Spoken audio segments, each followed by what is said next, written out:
kepedulian dan respons cepat kembali ditunjukkan Wali Kota Makassar, Munafri Arifuddin atau biasa disapa Api, dalam menindaklanjuti aduan masyarakat terkait kondisi infrastruktur jalan di dalam kota.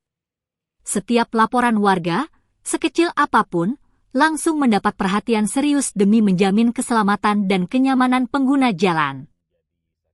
Kali ini, Api merespons keluhan warga pengguna kendaraan yang melintasi poros Jalan Veteran Selatan, tepatnya sebelum lampu merah belokan menuju Jalan Landak, Andi Jema, pada Minggu 8 Februari.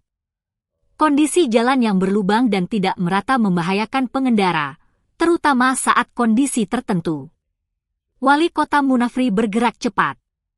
Kurang dari 2 jam setelah laporan diterima, ia langsung menginstruksikan Dinas Pekerjaan Umum Kota Makassar untuk melakukan perbaikan. Api bahkan turun langsung ke lokasi guna memastikan proses penanganan berjalan cepat dan tepat sasaran. Hasilnya, kerusakan jalan segera ditangani. Hal ini menegaskan komitmennya untuk terus hadir di tengah masyarakat dengan merespons setiap keluhan warga secara nyata dan cepat, khususnya yang berkaitan dengan keselamatan serta kenyamanan infrastruktur perkotaan. Ia mengungkapkan, aspirasi tersebut diterimanya lewat pesan lewat via WhatsApp pada pagi hari sebelum menjalankan agenda lainnya. Menindaklanjuti aduan tersebut, ia langsung meminta Dinas Pekerjaan Umum, PU, Kota Makassar untuk turun ke lapangan melakukan pengecekan sekaligus perbaikan. Tadi pagi sebelum pergi, saya sempat melihat laporan ada jalan berlubang di dekat Veteran dengan Landak.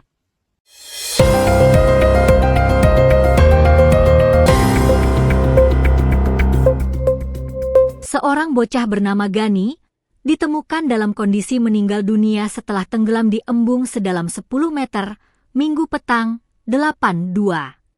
Insiden tragis yang menimpa bocah berusia 10 tahun ini bermula sekitar pukul 15.45 WITA di Dusun Bonto TNE, Desa Palantikang, Kecamatan Bangkala, Kabupaten Jeneponto, Sulawesi Selatan. Saat itu, korban bersama 3 rekannya, Fahri, Paris, dan Nuska, pergi ke embung yang terletak tepat di belakang rumahnya. Niat hati ingin bermain air dan melepas penat, mereka berenang dengan mengandalkan jeriken bekas sebagai pelampung darurat. Namun, keceriaan itu berubah menjadi petaka. Di tengah aktivitas berenang, korban diduga melepaskan jeriken yang menjadi tumpuannya. Lantaran tidak mahir berenang, korban pun langsung kehilangan kendali dan tenggelam ke dasar embung. Rekan-rekan korban yang menyaksikan kejadian itu, sontak saja langsung panik dan segera berlari mencari pertolongan kepada warga sekitar. Tak lama kemudian warga pun berbondong-bondong ke lokasi untuk melakukan upaya pencarian secara intensif. Korban akhirnya ditemukan sekitar pukul 18 WITA.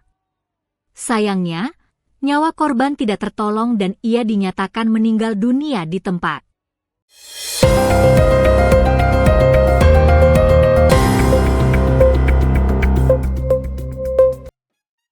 SMP Bosowa School Makassar mengadakan kegiatan field trip edukatif ke Badan Narkotika Nasional Provinsi, BNNP, Sulawesi Selatan pada Kamis 5 Februari. Kegiatan ini bertujuan untuk memberikan pemahaman langsung kepada siswa mengenai peran BNN dalam upaya pencegahan dan penanggulangan penyalahgunaan narkoba, khususnya di kalangan remaja. Kunjungan ini disambut oleh Tim Pencegahan dan Pemberdayaan Masyarakat, P2M, BNNP Sulsel, serta secara resmi dibuka oleh Anas Kaharudin, Esos, selaku PJ Pencegahan Bidang P2M. Dalam sambutannya, Anas menekankan pentingnya peran generasi muda sebagai garda terdepan dalam menciptakan lingkungan yang bersih dari narkoba. Selama kegiatan berlangsung, para siswa mendapatkan materi seputar bahaya narkoba, proses rehabilitasi bagi pengguna, aturan hukum yang berlaku, serta sikap yang perlu dimiliki remaja dalam menolak penyalahgunaan narkoba. Materi tersebut mencakup penguatan regulasi diri, kemampuan bersikap asertif, serta pentingnya reaching out atau penjangkauan kepada lingkungan sekitar sebagai bentuk kepedulian dan pencegahan. Kami berharap kegiatan ini dapat membuka wawasan siswa tentang dampak serius narkoba, sekaligus membekali mereka dengan keterampilan untuk berkata tidak terhadap pengaruh negatif, ujar Anas Kaharudin, Esos.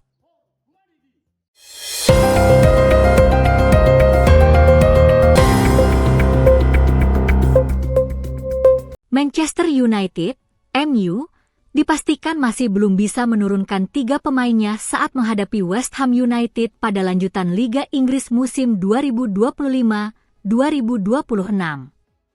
Laga tersebut akan digelar di Stadion London, Rabu 11 Februari dini hari WIB atau Selasa malam waktu setempat. Pelatih MU, Michael Carrick, mengonfirmasi absennya Matthijs de Ligt, Mason Mount, dan Patrick Dorgu.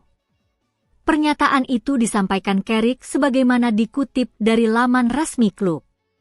Mason tidak akan bermain pada pertandingan Selasa.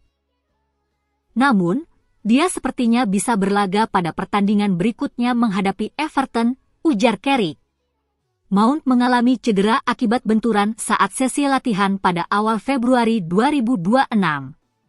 Cedera tersebut dikabarkan tidak terlalu serius sehingga gelandang asal Inggris itu diperkirakan segera kembali merumput. Sementara itu, Carrick menyebut kondisi de Ligt masih terus dipantau tim medis. Bek asal Belanda tersebut mengalami cedera punggung dan belum tampil sejak akhir November 2025. Dia berada di jalur yang tepat. Namun, Mason lebih dekat ke pertandingan dibandingkan dirinya, kata Carrick. De Ligt diperkirakan harus menepi selama sekitar 2 bulan. Adapun Patrick Dorgu mengalami cedera otot paha belakang, hamstring, saat membela MU melawan Arsenal pada akhir Januari 2026.